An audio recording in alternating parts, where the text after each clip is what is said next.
menyoroti suatu pernyataan yang dikeluarkan oleh seorang bernama Gregory Nyssa mengenai berdoa bagi penebusan iblis.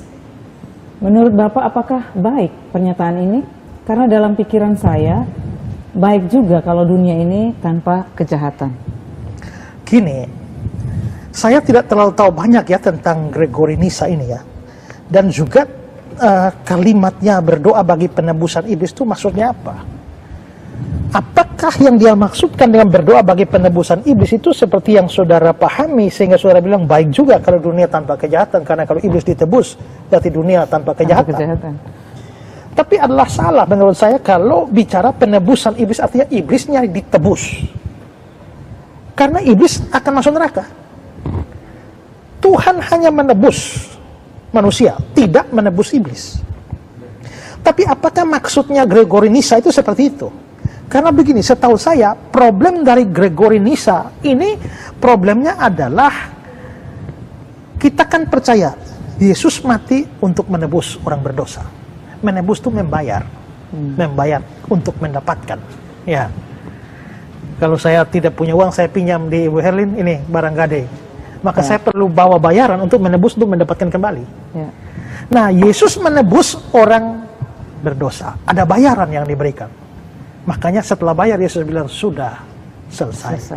Bayarnya pada siapa? Ya, bayaran untuk hutang dosa itu diberikan pada siapa? Nah, disinilah kita bisa melihat perbedaan pandangan. Ya, maka Gregory Nyssa itu berpandangan bahwa penebusan yang Kristus lakukan itu dibayarkan pada iblis. Karena manusia berdosa, manusia tadinya milik Allah, setelah berdosa itu menjadi milik iblis. Maka Yesus perlu mati di kayu salib sebagai bayaran untuk menebus dan mendapatkan kembali orang berdosa atau manusia berdosa. Ya. Nah, tetapi menurut saya jadi mungkin sekali bahwa doanya untuk penebusan iblis itu maksudnya ke situ. Ya, tapi saya tidak pasti dengan ini ya, karena saya tahu bahwa dia punya pandangan demikian. Nah, tapi kalau dia punya pandangan seperti itu, menurut saya itu ajaran yang salah atau bahkan sesat. Karena waktu manusia berbuat dosa, manusia berdosanya kepada Allah, bukan kepada setan.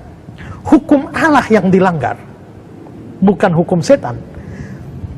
Karena itu hutangnya, itu hutang pada Allah.